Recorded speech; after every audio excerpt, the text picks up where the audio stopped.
And here we are for quarter four gameplay footage. Quarter three was looking pretty good. It's still a tight game, within 3 points of red. So, how's it going? How was quarter three? Quarter three a little different in the throw diversification. Red actually, it was actually diversified his throws a little bit, a lot more flicks and some top-down throws, whereas blue actually There's a dive. just missed that one. Blue actually went up in the backhands, but as you can see, Cody came out on top in that third quarter results. Still a fairly close game. You'll see most games will end up in that upper 40s to around 50 range as the top score. Well, there's a sidearm there, and that did not pay off for him. No, that hung on, looks like, and that's going to be a penalty. Now, did it seem like the diversification paid off for Red in the last quarter? Did he look like he was doing better?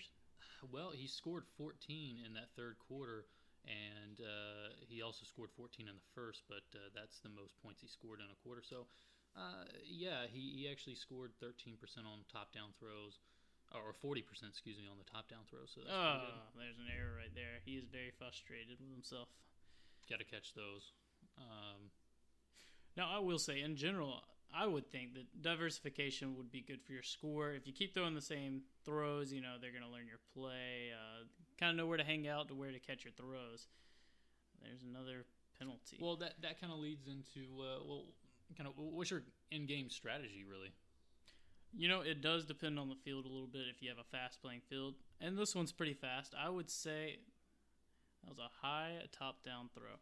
But I would say for a fast-playing field, maybe you do stick to whatever you can throw comfortably and quickly, And for Red, it's obviously backhands. He can get those off really quick. He can put some speed on them. And if you're playing on a fast field, if you can catch them on the wrong side, that might be an easy point for you. If you're playing on a slower field, then you might have to finesse them more. Typically, to get more curve on the disc when you're bouncing it, you have to throw it slower, and it's going to have a sharper curve on it.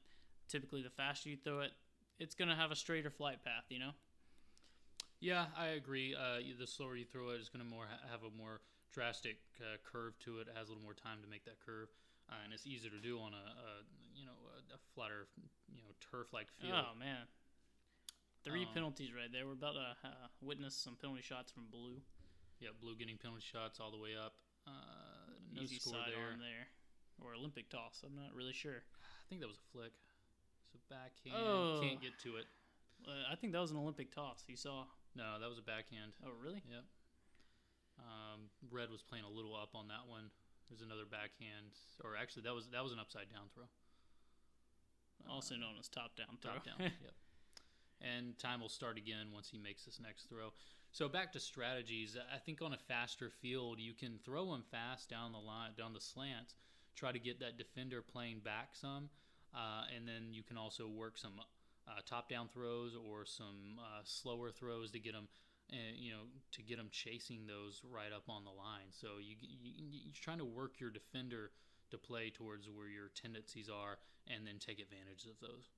Yeah, I mean, there's definitely some advantage to guiding a player to play, up front or to play on the left side if you're hitting that side a lot, and then change it up, And sometimes those plays right on the pitch line can be really difficult because usually the bounces are very shallow. It's hard to tell where it's going to bounce, before or after the pitch line, Yeah.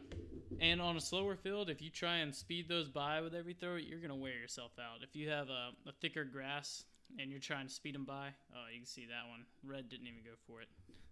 But if you just try and speed them by on a slow field... He threw it straight across. That was a penalty there. Oh, okay, yeah. That's why he let it go by then. There's a score, though, for Red. Yeah, if you play on a taller grass field, that'll nice really wear you out. You'll see players play a slower game. They'll make some more like finesse type throws that get the defenders playing up a little bit. Oh, that was a nice curvature. And the top down throw. Actually, that one requires a lot of speed to get across. So on a slow field, man, that was a tough error right there. But on a slow field, it's really hard to get off those top down throws. They're pretty effective, but they take a lot of energy out of you. They do. You really have to put a lot of force into those throws. And Blue is keeping this a tight game all the way in the fourth quarter, It's 40-42. He's gained a point on them since they started. But Blue does have 2 penalties. That could come back to bite him. Yeah, you never want to give penalty shots late in the game.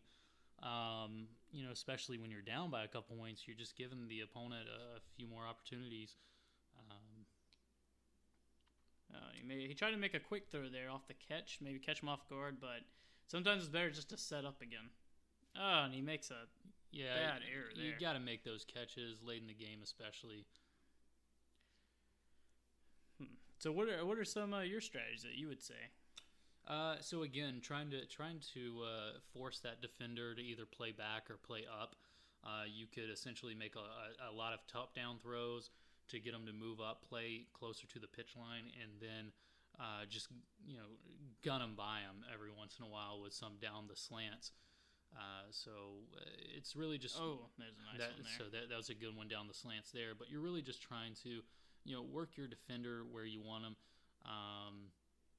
and try to get them to play towards your tendencies or what you are trying to make your tendencies out to be.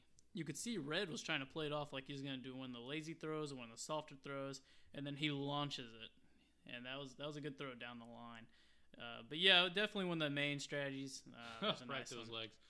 One of the main strategies, definitely, you want to throw it down the lines because this is the furthest away from the middle. You're going to try and make him run. Even if you don't score, you're tiring him out, Yeah, exactly. You're trying to follow those slants out or, throw one opposite field so it bounces in the bounce zone and then curves outside and then comes back in on the slants further down. And those are, again, you're making your defender go out there on the slants and try to get those and basically making him cover more ground. Now, earlier in the game, 3 points is nothing. 3 points can change in a matter of minutes. But here late in the game, 3 points is starting to look like a big lead. Yeah, you want to be... Oh, and that... Is that it?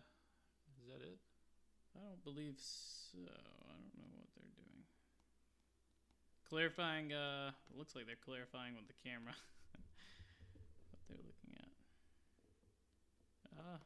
Maybe they had a little discussion on one of the plays called, that last one. Yeah, it looks like they came to a consensus on. Yeah, and looking at that, there's about. No, this is it might be penalty shots. Yeah, Josh got his 3rd penalty. That's it. That's penalty shots. Time stops, and there's really about a minute and a half left right here. This is not a good time to have penalty shots. Nope. 3 points down, and he's got 3 free throws. If he scored all 3 of them, I would say there's really slim chance he could get back up. There's a point there. So that's a 4-point lead right here near the end of the quarter. Yeah. It's looking bleak for Blue. He's still got one more penalty throw.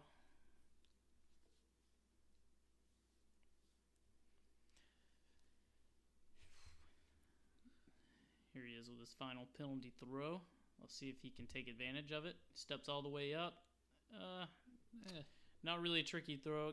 Didn't really go that far from him. No, that's an easy defend right there. So as we wind down here, hopefully you enjoyed all 4 quarters of gameplay, and let us know if you're interested in trying to obtain a field. If you happen to get some footage yourself, feel free to send it to us, and we may post it. Yeah, we can commentate on your games for you. There's a point. He brings it back to a 3-point deficit. But yeah, if you send us some footage of you playing, then you can send it to us, and we'll commentate on it, what we believe the score is, or you can send us what the score was. It's kind of hard to tell going back through it what you called a score, what you called a penalty. As you can see, the best perspective is definitely the player's perspective on the field. Some of these may look like penalties to us or may look like points to us, but it can be hard to tell unless you're down there on the field. Like that, to me, that looked like a skid maybe even from this perspective, but it obviously had a little height to it, and it was a point. Yeah, you're really based on mutual agreement among the players. Or if you have a ref. And then, ideally in sanction play, you have a ref. And this game looks like it is about to wind down. This looks like the final throw maybe, or maybe a couple more. Oh, nice snag there. Still got a 3-point deficit and didn't get that one in. Less than a minute to go.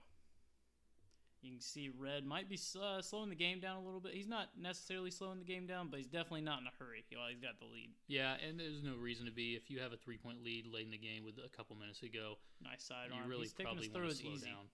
so he can conserve his energy for defense probably. He's not going to wear himself out on the throws. Now that last throw was called a height roll. It's too high. Now to this reasonably looks like get. the last throw. Yep, that was it. That was Time it. stop there. So there you see Red with the win, 48-45, your final score. So thanks, guys. Glad you enjoyed it. Feel free to check out our other videos and get your friends and go play Friz. And remember, email us at frizvision@gmail.com if you have any questions. If you want us to clarify something or go over a certain rule in detail that maybe is a little confusing in the gameplay footage, or if you want to send us your gameplay footage, or if you're interested in getting one of these fields that you can set up anywhere, email us at frizvision@gmail.com.